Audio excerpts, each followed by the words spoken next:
So what I want to talk about is, I want to talk first about Egypt. We have seen a number of things happen in the last few weeks, and I want to give some information and where Egypt is going to go from here on. First of all, we have 80 million people living there, and most of Egypt is desert. And so the people are living in a very confined area. Egypt has never been a free nation. It began as a kingdom 3,150 years before Christ. So Egypt as a nation is more than 5,000 years old. One of the oldest kingdoms on the earth. And they have always been ruled by a king or a pharaoh. Around 1650 before Christ, there was an empire which is in Turkey today called the Hittite Empire. And the Hittites moved around and they conquered Egypt and held that for about 500 years. It was a Hittite pharaoh that was there when Joseph came to Egypt. And when Moses left, the Egyptians had driven out the Hittites and taken their nation back, but still it was a pharaoh or king that ruled it. In 343 BC, Greece came, Alexander the Great conquered Egypt, and the Greeks held Egypt for about 200 or 300 years, and then came the Romans. And the Romans held Egypt to approximately 700 AD, when the Islamic forces invaded Egypt and took it over. Here's a very interesting thing to point out. After Jesus had been resurrected, the apostles went into Egypt, and approximately 150 AD, most of people in Egypt were Christians. And they developed a church called the Coptic Church. And the Coptic Church was never under the Roman Church. Now, when the Muslims came in, they wiped out of old Christianity. Tunisia was a Christian nation. Algeria, Morocco, the entire North Africa was Christian until Islam came in and ruled by the sword. Once Egypt had been occupied by Islam, with Islamic forces, it was then ruled by the Ottoman Empire, which was Turkey. And Turkey ruled that until World War I, where the British took it away. Here's a very interesting thing as to give just a historical background. In 1798, Napoleon Bonaparte, the French emperor, invaded Egypt and held it for about 2 years. And then he was driven out. When the Suez Canal was built, it was financed by the Rothschilds. And the Rothschilds owned and operated that canal for a number of years. From 1805 to 1952, Egypt was ruled by kings, dictators. And from World War I and up to 1953, Egypt was actually under British rule. And the last king to rule down it was King Farouk. And he was thrown out in 1953. He was a bad playboy, into pornography, women, booze, whatever you had it. He was a horrible guy. And then from 1953, we have had 3 dictators. Nasser took power in 1956, Sadat in 1970, and Hosni Mubarak in 1981. Think about this now. Here's a nation more than 5,000 years old that have always been ruled by dictators. In the Middle East, of every nation, we have demonic rulers or archons. These are princes.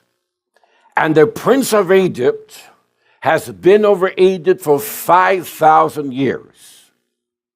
The question now is, why has the archon over Egypt, satanic, loosed his grip? Because never before in the history of Egypt has a people made an uprising, not with weapons, but simply coming out on the streets. What's behind us? I can tell you this, it is not the world government. They are horrified. I believe that as we are coming into the end times, that Jesus said that the gospel shall be preached to all nations. And I believe that God simply has opened up Egypt at this time, where he wants to have the gospel presented to these people that over the years have been slaves. You got to understand now that the rulers in the Middle East are cruel. You take the Syrians, the Jordanians, in Yemen, Iraq, Iran, they have torture, killing. I mean, these rulers are wicked, have been like that for thousands of years. And some of the people have broken free.